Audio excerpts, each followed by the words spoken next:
What's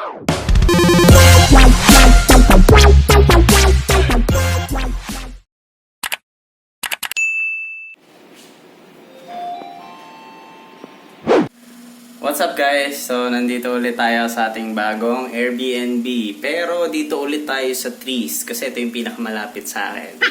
So samahan niyo ako, itutur ko kayo sa 1-bedroom unit dito sa Trees Residences. Pagpasok pa lang natin guys, makikita nyo sobrang laki nung lobby area nila. Yung place na pagtatambayan mo and merong high speed internet wifi. So yun guys, HD na Netflix, pwede kang manood habang nagre-relax dito. Kasi ang laki ng TV nila and then HD pa, no? Masarap kumain dito and mag-chill with your friends. So guys, pasok naman tayo dito sa bedroom. A few inches later. Merong sliding door and yung kama nila good for at least 2 persons. Okay? Okay, aircon. And papakita ko sa inyo guys yung view mula dito sa kwarto papunta dun sa labas. Okay?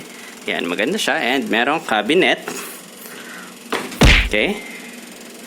And the sliding door. Ayan. I mean, sliding cabinet. Okay? Lalagyanan nyo ng clothes. Dito tayo guys sa CR kasi paborito natin i-check yung CR eh. Okay? So, ayan siya. Medyo malaki naman siya. Hindi siya sing laki nung last time, pero enough and provided naman yung towels and malinis siya. Medyo maliit yung kitchen nila, pero kompleto naman sa appliances for cooking. And kung mahilig kayo mag-buting-ting sa mga kusina.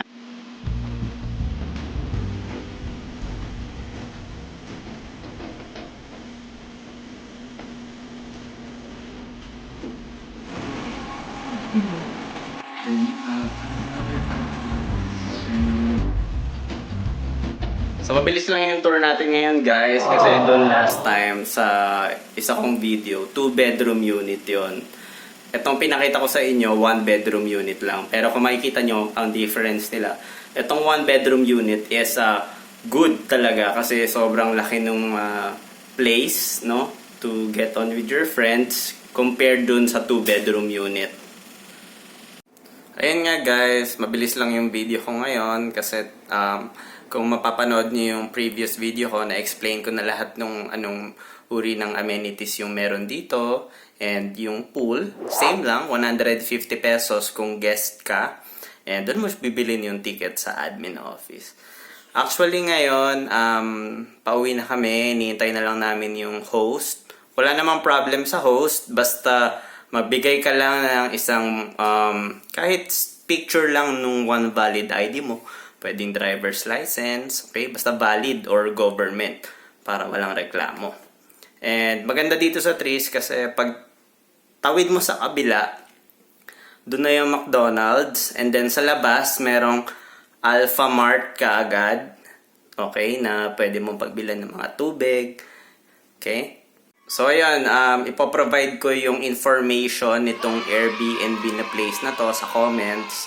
And of course, don't forget to like and subscribe. Meron din akong i-upload na video about sa condo naman dun sa McKinley Hill. Medyo mas bongga siya, no? So, wait nyo lang guys and thank you.